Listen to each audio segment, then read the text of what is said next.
नमस्कार and welcome to Vinayak education. मैं हूं दिवाकर। जैसा कि आप सभी को पता है कि एमपीएसआई का नोटिफिकेशन आ चुका है। किस विषय में? इसका सिलेबस और परीक्षा योजना हमको बता दी गई है। ठीक है, नोटिफिकेशन से ये मत समझना कि ऑफिशियल इसकी भर्ती का नोटिफिकेशन आ गया। हाँ, कोई उड़ती उड़ती खबर चल रही है क्योंकि आने वाला है 2025 में। आप लोग तैयार रहें। अब हमको यहाँ पर देखना है कि जो एमपीएसआई का सिलेबस हमको बताया गया है, परीक्षा योजना बताई गई है, तो उसके अंतर्गत ये परीक्षा 4 चरणों में होने वाली है। ठीक है, तो सभी बच्चों से आशा करता हूं एटलीस्ट आपको ये पता चल गया होगा कि ये कितने चरणों में पेपर होना है। 4 चरणों में होना है। यहाँ पर क्या हो गया है, एमपीपीएससी के जैसा सिस्टम कर दिया है। प्रीलिम्स वहां पर 3 थे, यहाँ पर एक और एडिशन है, प्रीलिम्स, उसके बाद मेंस, उसके बाद आपका फिजिकल टेस्ट होगा, शारीरिक दक्षता, और उसके बाद इंटरव्यू होगा, साक्षात्कार। तो मैं आपको यहां पर बताऊंगा कि जो आपका राजनीति है, ठीक है, पॉलिटी, तो वो कहां कहां पर है। आप जैसे देखेंगे कि प्रीलिम्स है जो आपका, वहां पर क्या है, आपका सिविक है, नागरिक शास्त्र, तो वो किसके अंतर्गत आएगा? पॉलिटी के अंतर्गत ही आएगा। वहां पर कुछ हिस्से उसके टॉपिक आ जाएंगे। इसके अलावा आप बात करें तो पार्ट पेपर 1 और पेपर 2 में ये विभाजित है। तो पेपर 1 में पार्ट बी के अंतर्गत आप देखेंगे तो यहां पर आपको भाग खा में देखने मिलेगा क्या चीज, आपको पॉलिटी देखने को मिलेगी। ठीक है, याद रखना है 150 नंबर का वेटेज है किसका? भारत शासन, संविधान, राजनीति, सामाजिक न्याय और विधान, मतलब जो भी एक्ट्स वगैरह बनते हैं, जो भी वैधानिक कार्यवाही आप सुनते हैं ना, इस एक्ट के अंतर्गत ये कानून बनाया गया। क्लियर है? तो ये 150 नंबर का है, आपको याद रखना है। और मेंस में नेगेटिव मार्किंग भी होनी है आपकी, तो आपको बिल्कुल क्रिस्टल क्लियर होना चाहिए जो भी कंसेप्ट है। अब जैसे हम यहाँ पर सिलेबस को देखते हैं तो यहाँ पर लिखा है भारतीय संविधान, ऐतिहासिक आधार, इसका विकास, विशेषताएं, इसमें संशोधन क्या हुए, महत्वपूर्ण प्रावधान क्या है इसके, और बुनियादी संरचना क्या है। ठीक है, फंडामेंटल स्ट्रक्चर क्या है संविधान का। तो ये सारे हमको जो भी पोर्शन है, ये सारे इस तरह से कवर करना है कि हमसे यहां पर कोई भी क्वेश्चन नहीं छूटे। क्लियर है बात? आगे बढ़ते हैं तो इकाई 2 में बोलेगा संघ और राज्य के कार्य क्या है, उत्तरदायित्व, इसके अलावा संघीय ढांचे से संबंधित मुद्दे। क्लियर है? आप देखते होंगे कभी कभी केंद्र सरकार और राज्यों के बीच कॉन्फ्लिक्ट होती है, फिर सुप्रीम कोर्ट में केसेस जाते हैं, तो यही सारा कुछ आपको बताया गया है आपके सिलेबस के अंतर्गत। स्थानीय स्तर तक शक्तियों और वित्त का हस्तांतरण, आपने सुना होगा लेटेस्ट कि जो कई सारे राज्य हैं, दक्षिण में देखें आप, कर्नाटक है, तमिलनाडु है, तो वो बोलते हैं कि हमारा जितना कंट्रीब्यूशन भारत की अर्थव्यवस्था में, जितना उनका वहां पर कंट्रीब्यूशन है, उसके अनुपात में उनको वित्त का हस्तांतरण केंद्र द्वारा नहीं किया जा रहा है। तो ये क्या है? वित्त के हस्तांतरण है, संघीय ढांचे से संबंधित कुछ मुद्दे हैं, केंद्र राज्य का कॉन्फ्लिक्ट है। क्लियर है? इसके अलावा देखेंगे इसमें क्या क्या हमको डिफिकल्टीज आती हैं या फिर क्या क्या चैलेंजेस हैं। आप दिन प्रतिदिन न्यूज़पेपर पढ़ते होंगे, करंट अफेयर फॉलो करते होंगे, आपको मालूम होगा कि बहुत सारी न्यूज़ चलती रहती हैं कि अगर अभी जैसे चल रहा है जो नई एजुकेशन पॉलिसी है 2020 की, उसमें बताया गया है कि आपको पूरी तरह इंप्लीमेंट करनी है, तभी जो आपका शिक्षा विभाग है या शिक्षा मंत्रालय है वह क्या करेगा, आपको फंड रिलीज करेगा। तो अभी तमिलनाडु में आप देख रहे हैं कि जो त्रिभाषा फॉर्मूला है उस पर क्या नहीं हो रहा है, सहमति नहीं बन पा रही है। तो यही क्या है, यहाँ के चैलेंजेस भी हमको पढ़ना है संविधान के अंतर्गत। क्लियर है?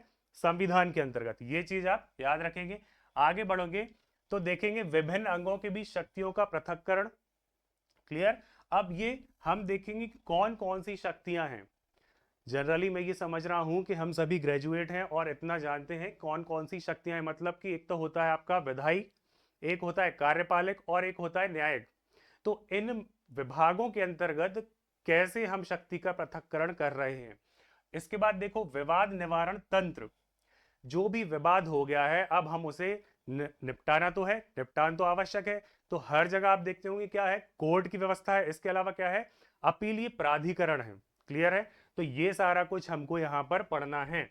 इसके बाद देखो मेन कोर, जो हम अभी तक समझते हैं कि केवल पॉलिटी क्या होता है, यही तो वो टॉपिक आपके यहाँ चार चौथी इकाई से होंगे, जिसमें बोला है पार्लियामेंट, राज्य की विधायिका की संरचना, मतलब राज्यों में क्या क्या विधायिका का स्ट्रक्चर है। मध्य प्रदेश की बात करें हम तो वहां पर हम देखेंगे कि यहां पर क्या है, एक सदनीय विधायिका है। ठीक है, क्या है यहाँ पर, केवल और केवल विधानसभा है, विधान परिषद नहीं है। वहीं आप देखें पड़ोसी राज्य उत्तर प्रदेश में, तो यहाँ पर विधान परिषद भी हमको मिलती है। आगे देखें इनका कामकाज क्या है, ये कैसे कारोबार अपना करते हैं, मतलब कि कारोबार मतलब विधानसभा जो है वह कैसे क्या करती है, विधेयक वहां पर आते हैं, कानून का निर्माण होता है यहाँ पर, और कई सारी गतिविधियों को हमने यहाँ पर देखना है। इसके बाद देखें इसका संचालन किस तरह किया जाता है, मतलब उसने बोल दिया है कि यहाँ पर जो भी विधायिका है उसमें विधानसभा का अध्यक्ष होगा, उसका कार्य बताएं आप। अब देखो क्या बोल रहा है, शक्तियां, ठीक है, और विशेषाधिकार। आपने देखा होगा विशेषाधिकार हनन का नोटिस आता है, किसी विधायक ने, किसी सांसद ने सदन में गलत जानकारी दे दी तो उसके विरुद्ध क्या आता है, विशेष अधिकार। मतलब संसद या फिर विधायिका जो है, आपकी विधानसभा जो है, उसमें आप गलत जानकारी सदन के पटल पर नहीं रख सकते। तो ये क्या होता है, विशेष अधिकार। आप देखेंगे बहुत सारे होते हैं कि सदन चालू होने के 40 दिन पहले और बाद तक आप किसी की गिरफ्तारी नहीं कर सकते जब तक कि आप रिस्पेक्टेड सदन के अध्यक्ष की अनुमति ना लें। क्लियर है, तो ये क्या है, विशेष अधिकार है। आप देखते हैं कि सदन के अंदर कोई नेता या फिर कोई विधायक सांसद कुछ बोल देता है तो उसके ऊपर कार्यवाही नहीं होती, ये इनके क्या है, विशेष अधिकार प्राप्त है। सारा कुछ कहां लिखा है, तो आपके संविधान के अंतर्गत सारा वर्णित है। क्लियर है। अब देखो, और इनसे उद्भूत होने वाले मुद्दे, मतलब इनसे निकलने वाले मुद्दे क्या क्या हैं। जैसे आप देखते हैं कुछ भी उल्टा सीधा अनाप शनाप बोल दिया, अब वह देखो लाइव स्ट्रीमिंग होती है, क्लियर है बात, पेपर में भी आता है, लेकिन उस पर कार्यवाही नहीं होती है। तो इनसे संबंधित आजकल हम देख रहे हैं कुछ ज्वलंत मुद्दे आ रहे हैं कि कुछ तो भी बोला जा रहा है। ठीक है, तो ये सारा आपके देखो सिलेबस में, कितना वास्ट सिलेबस बनाया है पॉलिटी का, कहां पर है, पेपर 1 का पार्ट बी 150 नंबर, तो याद रखना। अब देखो कार्यपालिका और न्यायपालिका की संरचना पूछ रहा है। कार्यपालिका मतलब एग्जीक्यूटिव, मतलब कि जो भी सरकार है, आप चाहे केंद्र में देखें या फिर देखें राज्य में। इसके अलावा न्यायपालिका तो आपको जिला लेवल से स्टार्ट करते हुए कहां जाना है, एपेक्स, मतलब कि सुप्रीम कोर्ट ऑफ इंडिया, यहां तक आपको जाना है। इनकी संरचना देखेंगे कि यहां पर कितने न्यायाधीश होते हैं। क्लियर है। संगठन क्या है इनका, कैसे बनते हैं, इनका कामकाज कैसे होता है। क्लियर।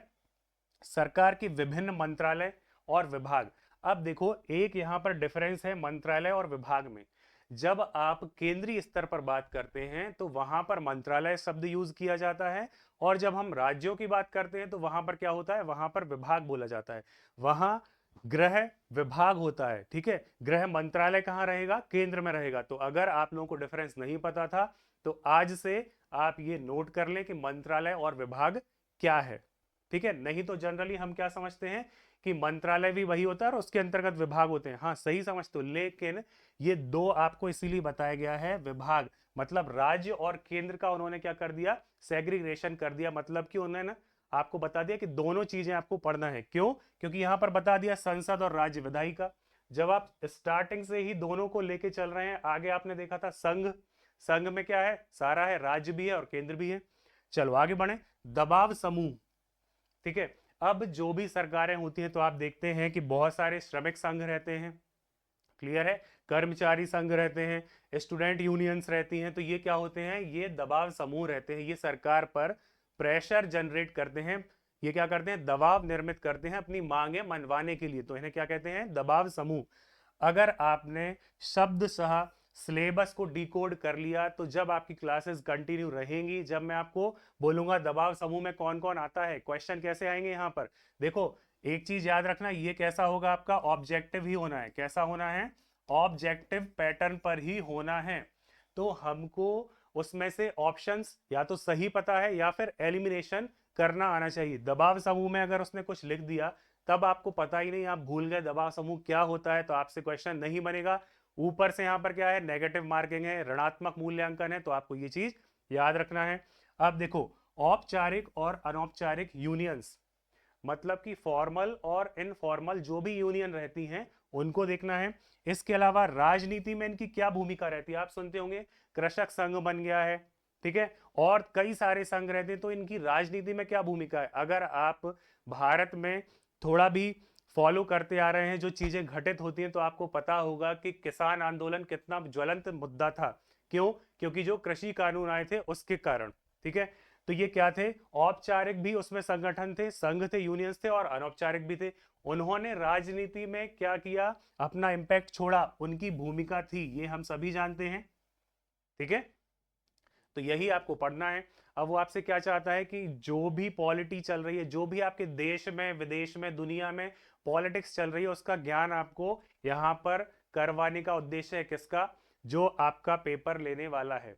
ठीक है, एमपीईएसबी। क्लियर हो गई बात, आगे बढ़ते हैं।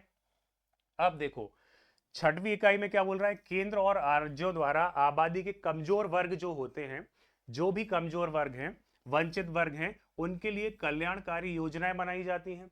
अब कल्याणकारी योजनाओं को हमको समझना है, बहुत सारी कल्याणकारी योजनाएं चलती हैं, जिसमें आप देखेंगे एससीज के लिए, एसटीज के लिए, ओबीसी, इसके अलावा क्या होता है, और आप देखें दिव्यांग। केवल आपको कमजोर शब्द याद रखना है, ठीक है, मार्जिनल, जो भी बच्चे होते हैं इसमें, ठीक है, कमजोर तबके में आई। इसके अलावा आप देखेंगे तो बुजुर्ग जो रहते हैं वह भी आएंगे। क्लियर है बात, तो इन सारों के लिए कल्याण, इनके अपलिफ्टमेंट के लिए क्या होता है, कल्याणकारी योजनाएं चलाई जाती हैं।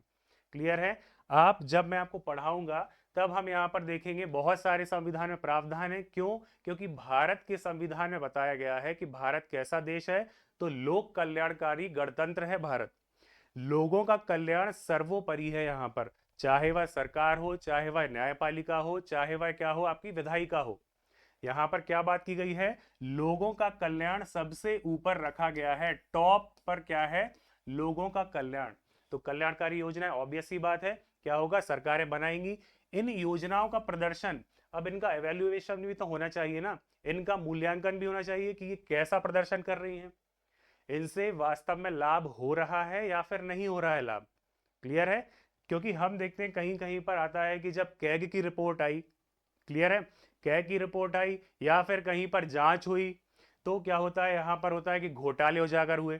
तो इनके प्रदर्शन को भी ट्रैक करना क्या है, हमको पढ़ना है कि इनका प्रदर्शन क्या है। मेक इन इंडिया स्कीम आई तो, लेकिन इसका प्रदर्शन आशानुरूप रहा या नहीं रहा। ठीक है, आकांक्षा योजना मध्य प्रदेश सरकार की है, इसका प्रदर्शन कैसा है। मेधावी छात्र योजना मध्य प्रदेश सरकार ने लॉन्च की है, इसका कैसा प्रदर्शन है। जो भी एमपीपीएससी के छात्र हैं उनको प्रीलिम्स क्लियर करने पर, मेंस और फाइनल सिलेक्शन होने पर सरकार क्या करती है, प्रोत्साहन राशि देती है। तो इस योजना का प्रदर्शन कैसा है, आज ही के पेपर में रिपोर्ट आई है, आपने देखा होगा इसी मंथ में कि उज्जैन जो है वहां पर सबसे ज्यादा बजट, मतलब इस योजना का सबसे ज्यादा बजट अभी तक डिसबर्स किया गया है, मतलब कि यहाँ के जो छात्र हैं उन्होंने सबसे ज्यादा इसका लाभ उठाया। तो क्या है, कल्याणकारी योजना है। पिछड़े तबके या फिर हम बोलें जो वंचित वर्ग हैं, जो कमजोर वर्ग हैं, इनके कल्याण के लिए सरकार के द्वारा योजनाएं चलाई गई। अब मैं यहाँ पर इतना एम्फेसाइज या इतना जोर देके आपको क्यों बता रहा हूँ सारा सिलेबस, ताकि आपको डे वन से आपका पार्ट बी, मतलब पेपर वन पार्ट बी का सिलेबस याद हो जाए कि हमको 150 नंबर कैसे निकालना है यहां से। क्लियर है बात, आगे बढ़ते हैं। इन कमजोर वर्गों की सुरक्षा बेहतरी के लिए गठित तंत्र, कानून, संस्थाएं और निकाय, क्या क्या सरकार इनके लिए कर रही है। जैसे कि आप पढ़ते होंगे, क्या पढ़ते होंगे सर, तो ये पढ़ते होंगे कि जैसे हम देखते हैं कि एससी कमीशन बना, क्या बना, एससी कमीशन बना, एससी आयोग बना।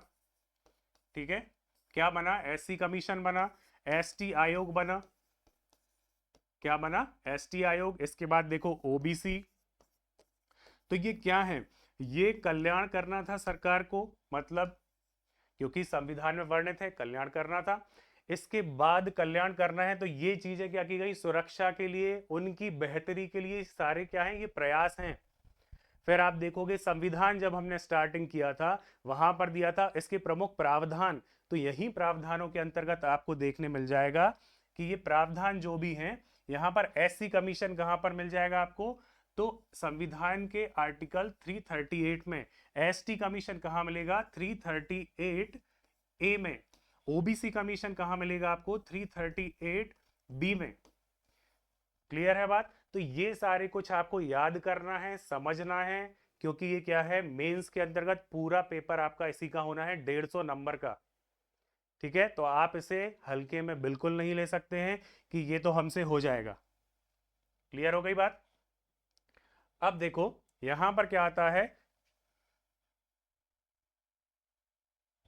गरीबी, भूख से संबंधित मुद्दे। आप देखते हैं ग्लोबल हंगर इंडेक्स आता है, ठीक है, पॉवर्टी इंडेक्स जैसे हम बोलते हैं, गरीबी इंडेक्स आता है। अभी हाल ही में रिपोर्ट आई थी कि एक दशक के अंतर्गत नीति आयोग के द्वारा ये रिपोर्ट निकाली गई थी, एक दशक के अंतर्गत लगभग लगभग 11 करोड़ लोग जो बिल्कुल एब्सोल्यूट गरीबी थी उससे ऊपर आए हैं, ठीक है, गरीबी रेखा से ऊपर आए हैं।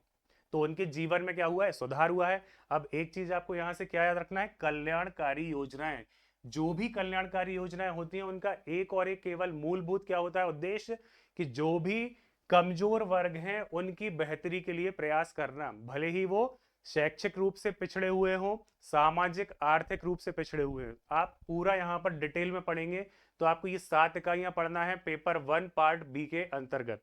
क्लियर है बात? होप आपको अच्छे से समझ में आ रहा होगा। अब देखो यहां पर आगे बढ़ते हैं हम लोग।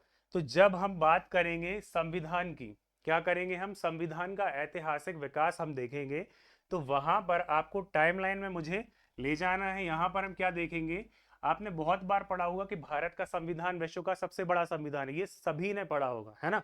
बाय एंड लार्ज सभी लोग जानते हैं कि भारत का संविधान सबसे बड़ा संविधान है। कैसे? पूरा रिटन है। क्लियर है बात?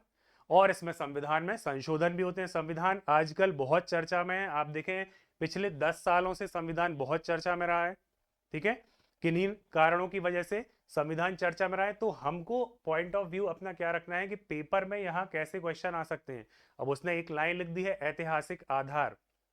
क्लियर है? तो ऐतिहासिक आधार की बात हम जब करेंगे तो हमको केवल ये नहीं पढ़ना है कि 26 जनवरी 1950 से क्या हुआ, संविधान लागू हुआ, भारत गणतंत्र बना, और इसको कब स्वीकृत कर दिया गया, तो 26 अपना नवंबर 1949 में कर दिया गया। तो ये सारा कुछ हमको नहीं पढ़ना है, हमको कहाँ जाना है, हमको जाना है इतिहास, हिस्ट्री में। अब हिस्ट्री में जाने से पहले हम ये देखें कि हमको कहाँ तक जाना है, किस काल खंड तक जाना है। तो इसकी मैं आपको टाइमलाइन बताता हूं, आपको बहुत ज्यादा पहले नहीं जाना है, आपको केवल और केवल कहां चलना है, जब अंग्रेज आ गए भारत में, ठीक है। आपने देखा होगा ना ईस्ट इंडिया कंपनी, है ना, ईस्ट इंडिया कंपनी आई, सबसे पहले वास्को डी गामा आ गया है, फिर उसके बाद पुर्तगाली आ गए, फिर अंग्रेज आ गए, फिर डच, डेनिस, फ्रांसीसी, ये सारे लोग आते रहे। हमको देखना है कि जब ये सारी लड़ाई चल रही थी, आप हिस्ट्री क्लास में देखेंगे प्लासी का युद्ध हुआ, बक्सर का युद्ध हुआ, और बहुत सारे युद्ध चलते रहे, कर्नाटक वगैरह के युद्ध होते रहे। क्लियर? तो यहां से कैसे भारत में संविधान व्यवस्था लागू की गई, कैसे भारत में संविधान को इंट्रोड्यूस किया गया स्टेप बाय स्टेप, और जो वर्तमान में हमारे पास अभी संविधान है, ये क्या पूरा टोटली नया संविधान है, या फिर कई सारे इसके उपबंध या फिर हम बोले सेक्शंस जो हैं वो अदर जगह से लिए गए हैं, तो ये भी हमको पढ़ना है। क्लियर है बात? ठीक है, संविधान में हमको सारे टॉपिक कवर करने हैं, और ये मेरी गारंटी है कि आपको सारे टॉपिक कवर करवाऊंगा। जितनी भी डिटेल आपको आवश्यक है यहां पर आपको प्लेटफॉर्म पर सारा कुछ मिलेगा, ठीक है। तो हमको स्टार्ट करना है 1773 से। अब बोलोगे सर ये आपने कैसे लिख दिया रैंडमली, तो यहां पर याद रखो कि जब अंग्रेज भारत में आए तो कैसे आए थे, पहले वास्को डी गामा ने मार्ग ढूंढ लिया, समुद्री मार्ग व्यापार का। क्यों? क्योंकि क्या हुआ था, जो स्थल मार्ग था वो अवरुद्ध हो गया था। क्या हो गया था? अवरुद्ध हो गया था। क्यों हो गया था? क्योंकि कुस्तुनतुनिया एक जगह है, वहां पर क्या हो गया था, वहां पर तुर्क जो थे उन्होंने क्या कर दिया था, लड़ाई बड़ाई कर करू के, और क्या किया, उन्होंने उस मार्ग को अवरुद्ध कर दिया, ठीक है। अब क्या हुआ, भारत हमेशा से ही आप जो सुनते हैं ना, सोने की चिड़िया, आध्यात्मिक यहाँ पर ऊर्जा और संपन्नता हमेशा से रही है। और प्लस हम जानते हैं भारतीय हैं तो यहाँ पर मसाले सबसे ज्यादा होते थे, जिसमें से आप देखोगे ब्लैक गोल्ड किसे कहते हैं, तो काली मिर्च को कहते हैं, ठीक है, ब्लैक पेपर। तो याद रखना इन सारी चीजों के लिए।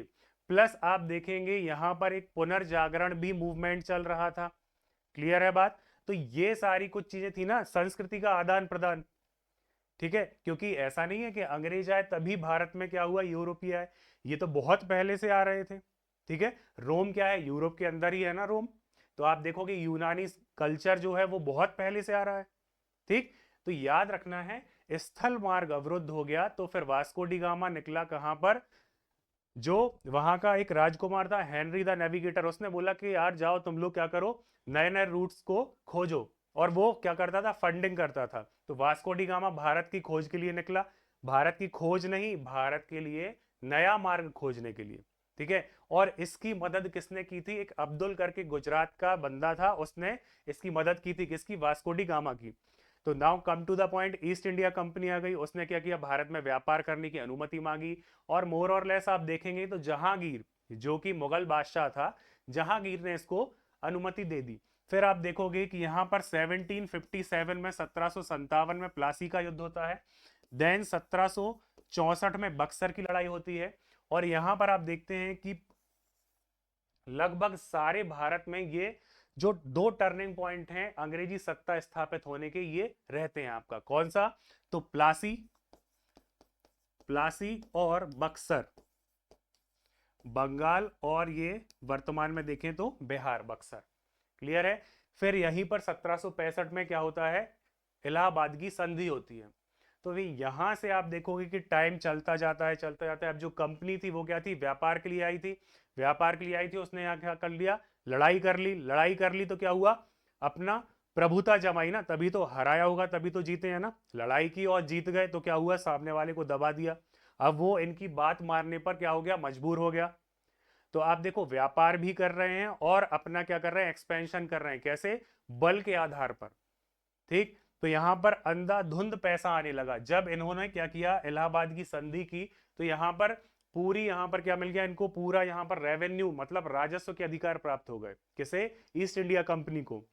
ठीक है।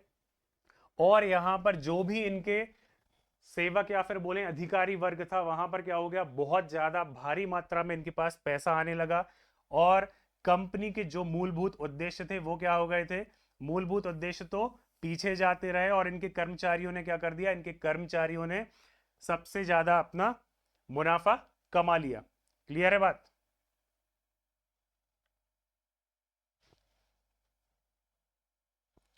ठीक।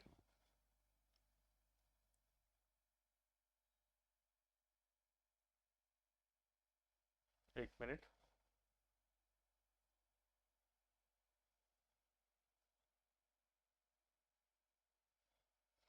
हाँ। तो 1773 वाला जो माहौल बन रहा था उसके लिए क्या आ गया, उसके लिए फिर बात हुई कि अब हमको क्या करना पड़ेगा, यहाँ पर जब ये लोग पैसे कमाते जा रहे हैं तो फिर हमको क्या करना पड़ेगा, हमको करना पड़ेगा इनको रेगुलेट। अब हम नाम से समझ सकते हैं कि रेगुलेट मतलब किसी को नियम बना के, उसके चारों तरफ नियम बना के उसको काम करवाना।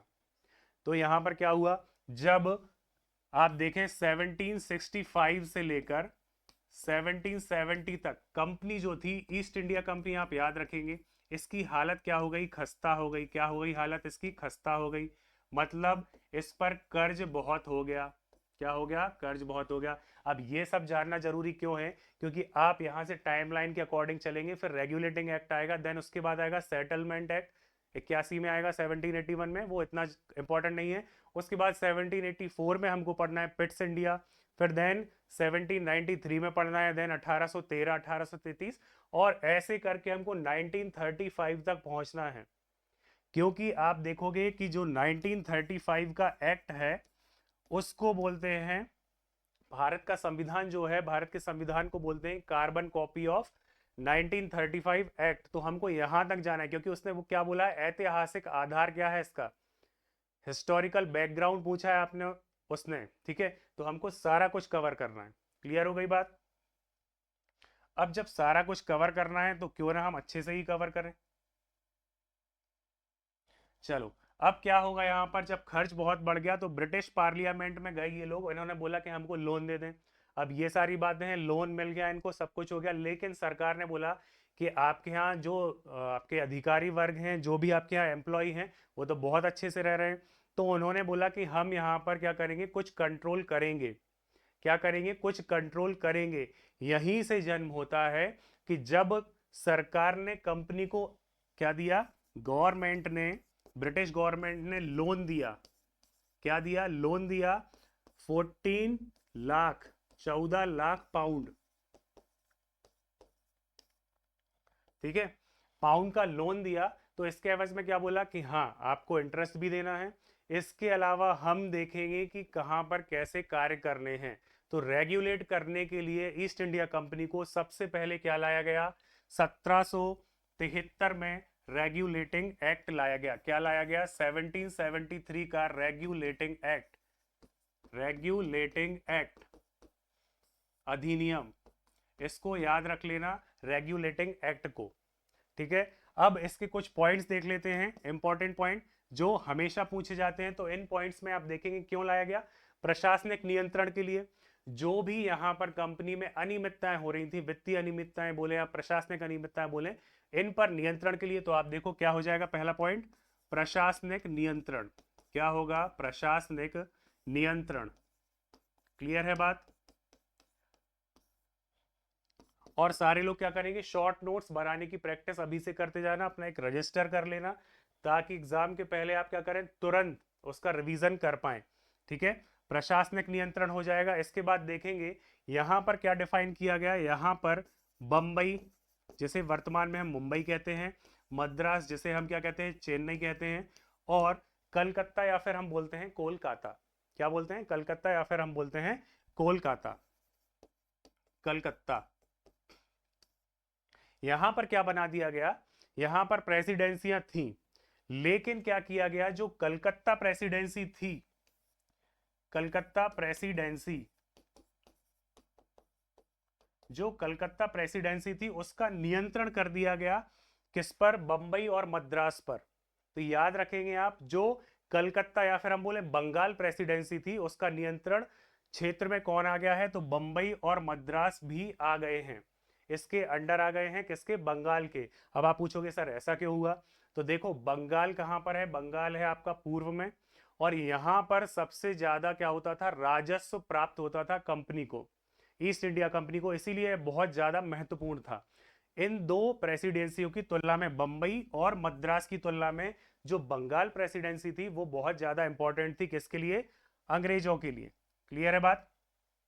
इसके बाद देखो यहां पर 1774 में सुप्रीम कोर्ट, किसकी, सुप्रीम कोर्ट की स्थापना की गई, सुप्रीम कोर्ट की स्थापना की गई। अब यहां से क्वेश्चन आ जाता है कि 1774 में निम्न में से किसकी स्थापना की गई, या फिर सुप्रीम कोर्ट की स्थापना किस अधिनियम के अंतर्गत हुई। तो 1773 का रेगुलेटिंग एक्ट आपसे पूछना चाह रहा है वह। ठीक है, यहां पर आप देखेंगे तो यहां पर एलिजा एम्पे का नाम आपको बहुत जगह पढ़ने मिलता है, एलिजा एम्पे, एलिजा एम्पे। अब देखो यहां की संरचना क्या थी सुप्रीम कोर्ट की, तो यहां की संरचना थी 1+3, मतलब कि एक मुख्य न्यायाधीश। जैसे वर्तमान में आप देखेंगे तो वर्तमान में एक मुख्य न्यायाधीश है, chief justice of India Khanna साहब। उसके अलावा आप देखेंगे तो 34-33 अन्य न्यायाधीश हैं। ठीक है, तो यहां पर क्या था, एक मुख्य न्यायाधीश, 3 अन्य न्यायाधीश। ठीक, तो यहां पर आपको एलिजा एम पे क्या याद रखना है, ये थे चीफ जस्टिस। क्या थे ये, चीफ जस्टिस। इसके बाद आप देखेंगे कि जो अन्य न्यायाधीश भी थे उनके नाम आपको क्या रहेंगे, चैम्बर्स, लेमेंस्टर्स, और आपके पास एक और क्या आएगा नाम, तो हाइड आएगा। ठीक है, लंबाई चौड़ाई हाइट ऐसे आप याद रख सकते हैं। क्या रहेंगे इनके नाम, चैम्बर्स, हाइड,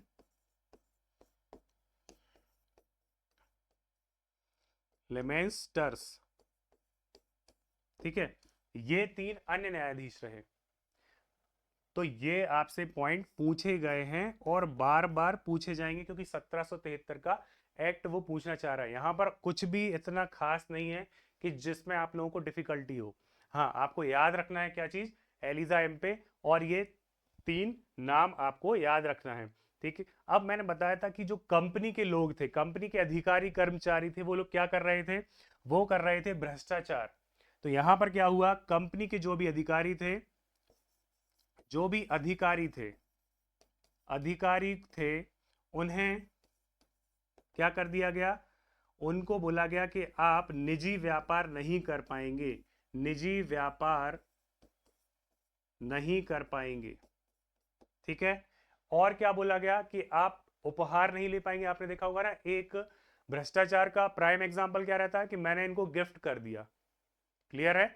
रिश्वत जो देते हैं वो कैसे देते हैं कि मैंने इनको उपहार में ये दिया, ये उपहार दिया, लेकिन ये क्या है, अपना काम निकलवाने के लिए क्या है, ये उपहार का इसमें क्या कर लिया है, आवरण ले लिया है कि हम इनको गिफ्ट दे रहे हैं, जबकि ये क्या था, भ्रष्टाचार था, रिश्वत थी। क्लियर हो गई बात? इसके बाद देखोगे आप बोर्ड ऑफ डायरेक्टर, क्या होगा, बोर्ड ऑफ डायरेक्टर,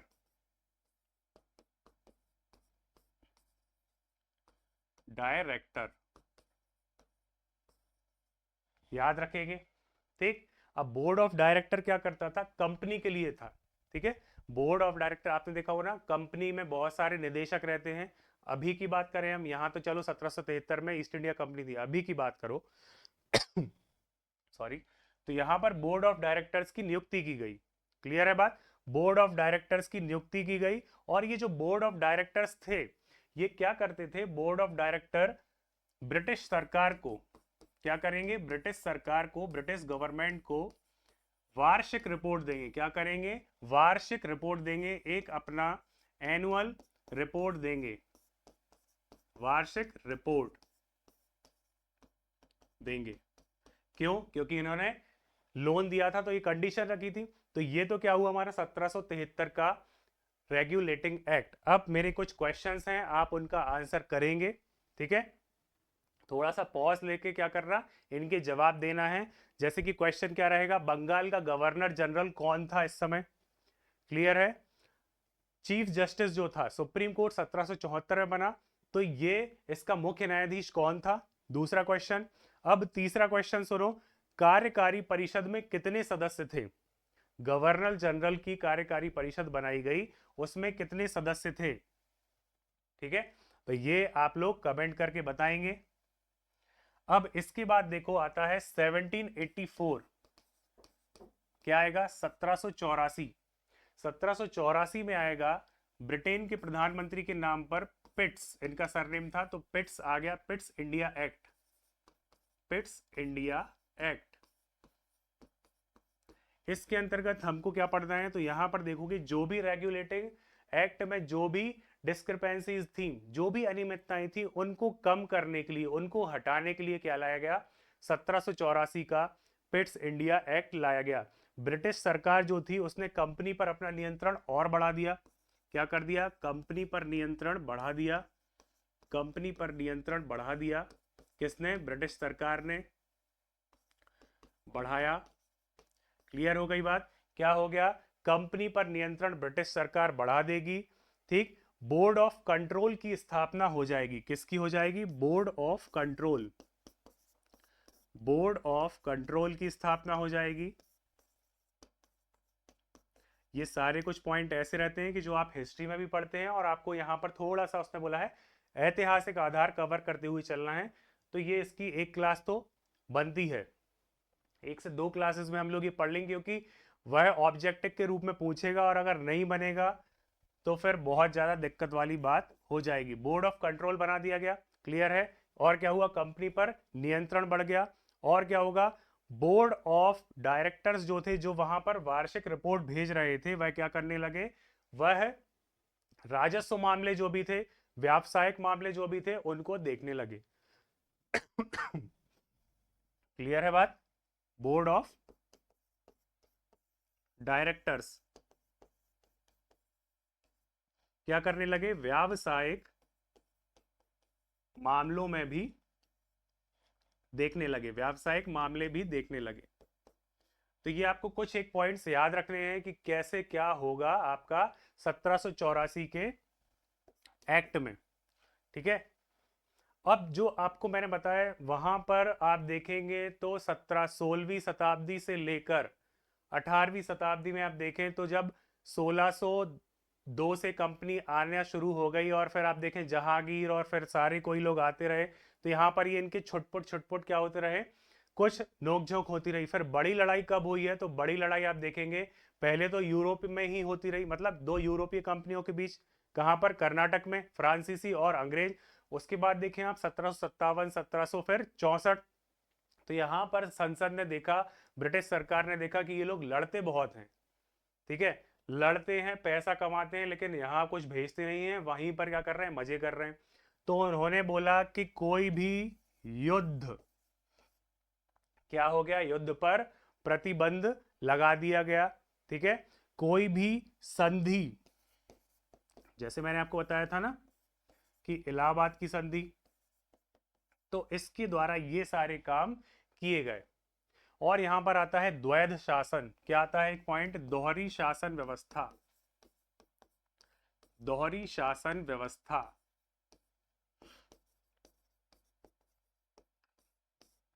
इसके अंतर्गत इंट्रोड्यूस की गई कि यहां पर राजस्व के मामले कोई देखेगा और कोई केवल क्या करेगा, नीति निर्माण करेगा।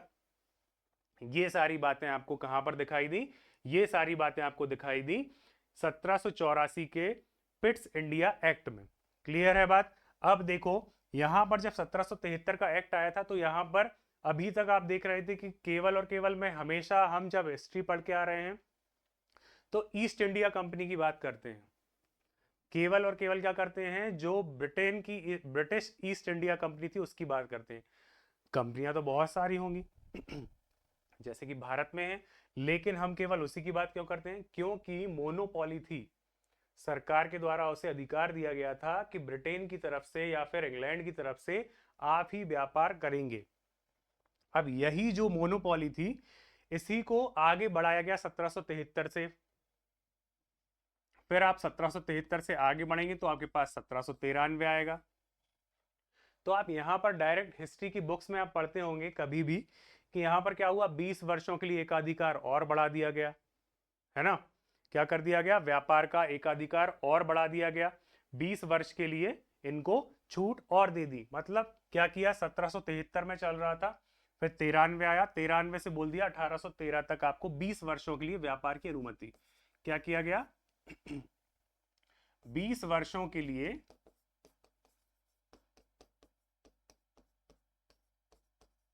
व्यापार अनुमति फिर से प्रदान कर दी गई। अब ये एक्ट क्या था, तो ये था 1793 का चार्टर एक्ट।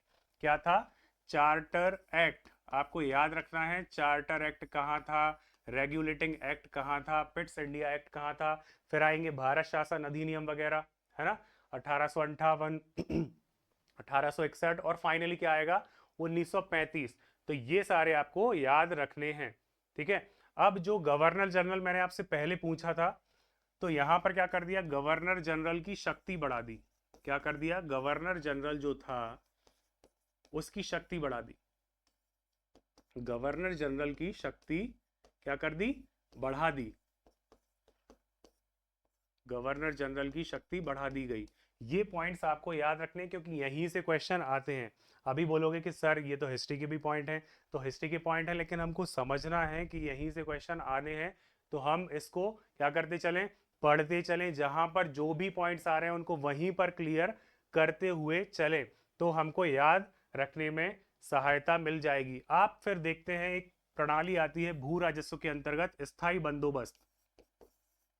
स्थायी बंदोबस्त क्या आता है, स्थायी बंदोबस्त कब आएगा ये, तो 1793 में ही। आप देखें इसकी भूमिका पहले से बनने लगी थी, लेकिन ये क्या था, ये स्थायी बंदोबस्त के अंतर्गत राजस्व, राजस्व प्राप्ति के लिए सारे क्या किए गए, व्यवस्थाएं की गई, जिसमें कि आप देखें स्थायी बंदोबस्त है सबसे बड़ी, उसके बाद देखें महालवाड़ी, ठीक है, मालगुजार, ये सारे कुछ आपको यहीं से टर्म्स देखने के लिए मिलते हैं। कहां से, 1793 के चार्टर अधिनियम से। कहां से मिलते हैं, 1793 के चार्टर अधिनियम से। अभी तक क्या होता था कि जो अंग्रेज लोग आए थे वो लोग क्या करते थे, धर्म का प्रचार भी उनको करना था। जैसे हम देखें कि जो अरब, तुर्क, या फिर हम बोलें जो भी स्टार्टिंग के फेस में आए हैं सल्तनत काल में देखें, तो वहां उनका प्राइमरी उद्देश्य क्या था, मोटो क्या था, धन संपत्ति लूटना और धर्म का प्रचार करना। तो धर्म का प्रचार पहले ऑप्शन में अगर मिल रहा है तो वही सही है। क्या था, धर्म का प्रचार करना। ऐसे ही अंग्रेजों का था कि हमको ईसाई धर्म का प्रचार करना है। लेकिन आप देखोगे कि 1793 तक, 1813 तक, सॉरी 1813 तक क्या था, यहां पर केवल पादरी आता था, उसको भी अनुमति वगैरह लेनी पड़ती थी। लेकिन फिर आप देखेंगे ये 20 वर्षों के लिए फिर बढ़ा देंगे, तो हम 1813 में आएंगे। 1813 का अधिनियम जो आएगा वहां पर क्या हो जाएगा कि धार्मिक प्रचार की मान्यता क्या मिल जाएगी, धार्मिक प्रचार के लिए मान्यता मान्यता, तो यात्रा कर सकेंगे फ्रीली। कौन करता है? तो धार्मिक प्रचार कौन करता है? तो आप देखेंगे पास्टर, या फिर ईसाइयों में जैसे हम क्या बोलते हैं, पादरी। क्लियर है बात? तो पादरी जो वर्ग था उसको बिल्कुल फ्री मूवमेंट कर दिया गया कि हाँ आप आए और यहां पर क्या करें, काम करें। इसके बाद क्या किया, जो 20-20 वर्षों के लिए मैंने बोला था इनका एकाधिकार था, इसे क्या कर दिया, एकाधिकार कंपनी का एंड कर दिया।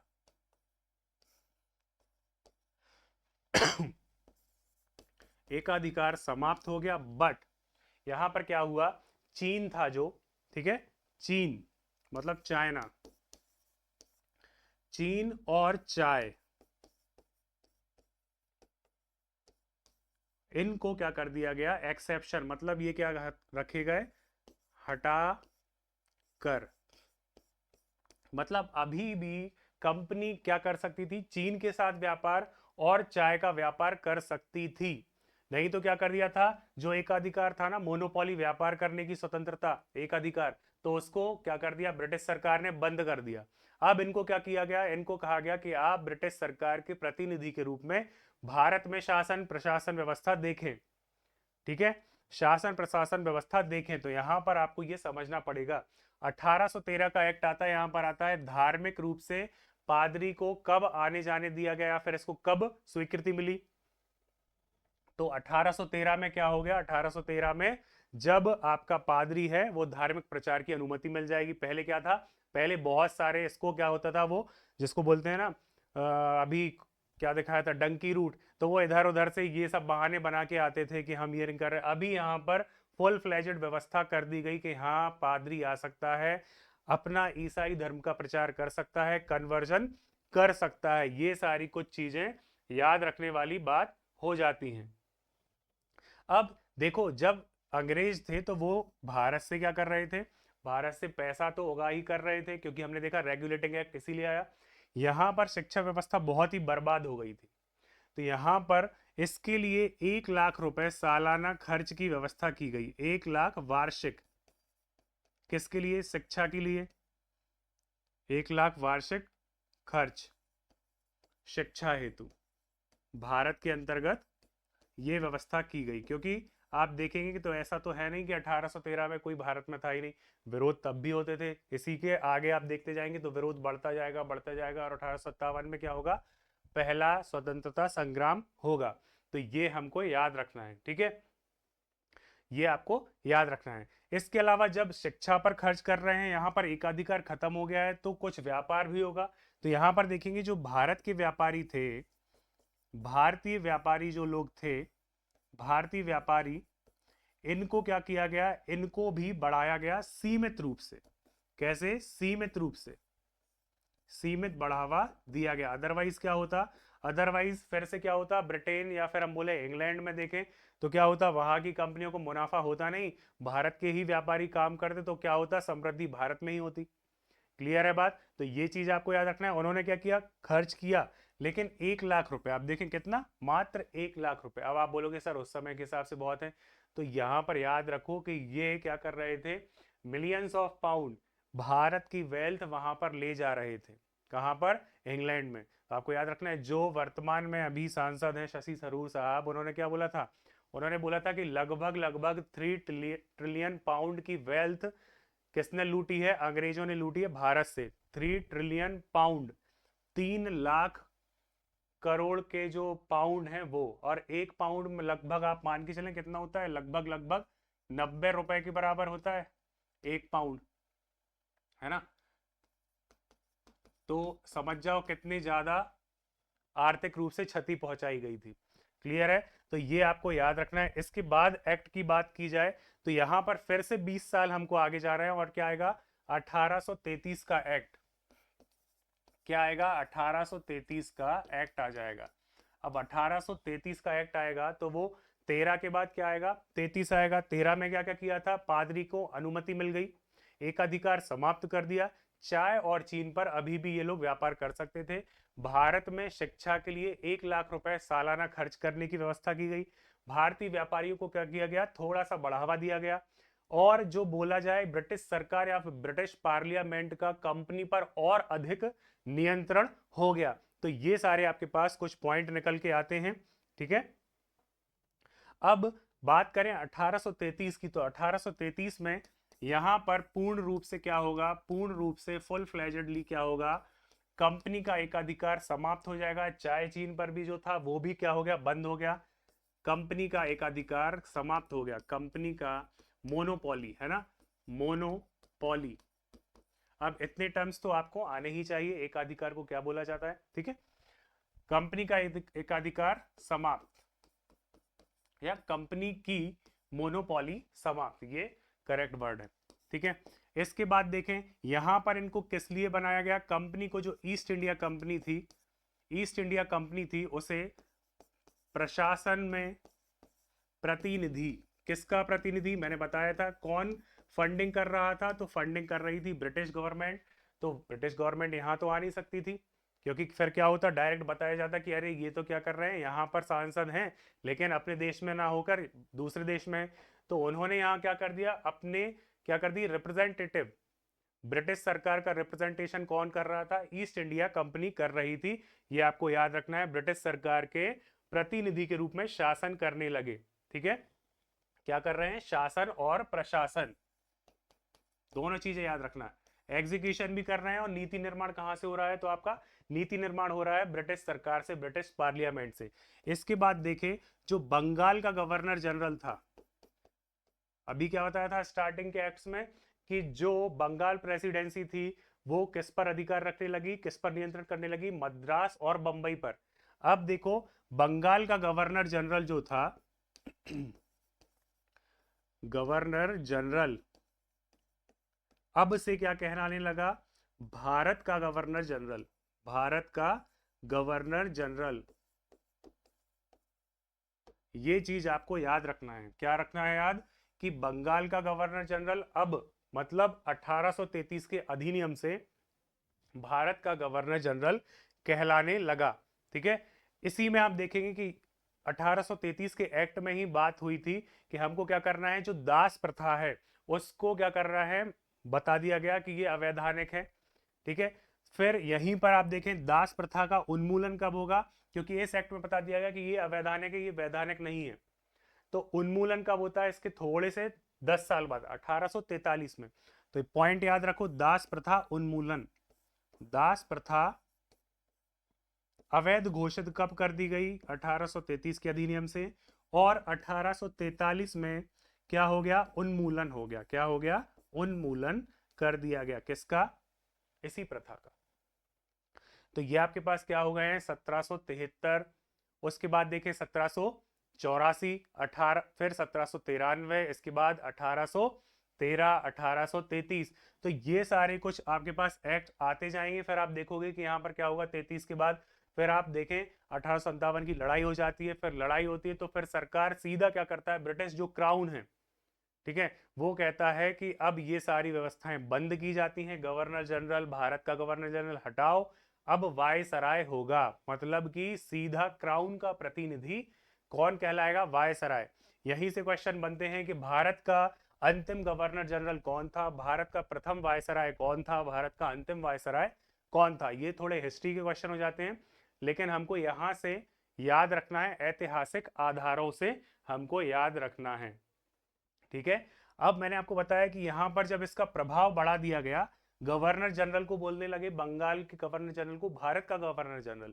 तो भारत का जब गवर्नर जनरल बोला तो इसके पास राजस्व मतलब पैसे की पावर भी बहुत आ गई। एक तो तीनों प्रेसिडेंसियां, उसके अंतर्गत पूरा देश। तो जब ये सारा कुछ काम हो गया तो आप याद रखें कि भारत के गवर्नर जनरल को किसकी शक्ति मिल गई, संपूर्ण देश के लिए बजट बनाने की शक्ति मिल गई। किसके लिए, पूरे देश के लिए, पूरे देश के लिए बजट की शक्ति, बजट बनाना, पूरे देश के लिए बजट बनाना। ये सारे कुछ पॉइंट्स आप याद रखेंगे तो आपके सारे एक्ट्स अच्छे से आपको याद हो जाएंगे। जितने पॉइंट्स बताए हैं केवल उतने ही याद रखें आप, आपको और ज्यादा हिस्ट्री की जानने की आवश्यकता नहीं है, क्योंकि अब हम क्या करेंगे, अब हम स्पीड अप होंगे और उसके बाद देखेंगे 1858, 1861। देन उसके बाद हम सिर्फ सीधे चलते आएंगे 1909 का मार्लिमेंटो, 1919 में मॉन्टेग्यू चेम्सफोर्ड सुधार। फिर इसी तरह हम आगे जाएंगे तो उसके बाद आ जाएगा आपका 1935, ठीक है, 1935 का भारत शासन अधिनियम, जहां पर सबसे पहले संघ की बात की गई। इसी में बताया गया कि संघीय न्यायालय होगी, जिसे हम बोलते हैं सुप्रीम कोर्ट। वर्तमान वाला जो है वो क्या हुआ, वो संविधान के आधार पर बना है। कब बना है, तो 1950 से बना है, लेकिन मूल रूप से संघीय न्यायालय कहां से आया, तो 1935 के अधिनियम से। आपसे पूछे कि ब्रिटिश शासन में सुप्रीम कोर्ट की स्थापना कैसे हुई, तो 1773 के एक्ट से हुई है। और कब हुई है, 1774 में हुई है। तो ये सारे कुछ आपको याद रखते हुए चलना है। देखो क्लियर है। यहां से बात करेंगे तो 1765 है, जो 1765 1770 ईस्ट इंडिया कंपनी क्या कर रही थी, अंधाधुंध क्या कर रही थी, यहाँ के भ्रष्टाचार कर रहे थे अफसर, और कंपनी के पास इतने भी रुपए नहीं थे कि वो उनको सैलरी दे पाए। लेकिन जब भ्रष्टाचार कर रहे थे तो इनकी परमानेंट जो इनका पर्सनल अकाउंट था अफसरों का, कर्मचारियों का, इसमें तो पैसे थे इनके पास, भ्रष्टाचार कर रहे थे, उपहार ले रहे थे, है ना, बताया था मैंने। तो फिर क्या हुआ, इनकी हालत खस्ता हो गई। सरकार से क्या किया, सस्टेन करने के लिए कर्ज मांगा। सरकार ने भी बोला कि हाँ तुम लोग वहां का व्यापार करो, लेकिन शर्त क्या है कि हम लोग नियंत्रण करेंगे और कुछ नियम कानून बनाएंगे। तो नियम कानून हमने देखे, कौन से नियम कानून थे, 1773 का रेगुलेटिंग एक्ट, उसको हमने देख लिया कि जो कलकत्ता की या फिर बंगाल प्रेसिडेंसी थी, क्या थी, जो बंगाल प्रेसिडेंसी थी, बंगाल प्रेसिडेंसी, उसका नियंत्रण किसके ऊपर रहा, rest of two other presidencies. कौन सी हैं वो, तो वो हैं बंबई और मद्रास। क्लियर है बात। इसके बाद देखो 1774 में सुप्रीम कोर्ट बन जाएगा, क्विक रिकॉल है। इसके बाद एलिजा एम्पे सीजे थे इसके, और फिर तीन लोग थे, चैम्बर्स, हाइड और लेमेंस्टर्स, तीन याद रखेंगे। अधिकारी जो थे उन्हें निजी व्यापार करने की मनाही हो गई, उपहार लेने की मनाही हो गई, मैंने आपको बताया वर्बली। अब 1784 में पिट्स इंडिया एक्ट, ये आपके सामने पॉइंट्स हैं, कंपनी पर नियंत्रण बढ़ाया गया। इसके बाद क्या हुआ, दोहरी शासन व्यवस्था आई, बोर्ड ऑफ कंट्रोल हो गया, बोर्ड ऑफ डायरेक्टर्स को क्या किया गया, व्यावसायिक मामले सौंपे गए। इसके अलावा कंपनी जो थी, पाबंदी लगा दी गई उस पर, किसके लिए, युद्ध और संधि, या फिर बोला जाए तो जो भी कैसी चीजें होती हैं, जो भी कूटनीतिक चीजें होती हैं, इन पर निर्णय लेने की प्रतिबंध लगा दिया गया, किसके द्वारा, सरकार के द्वारा।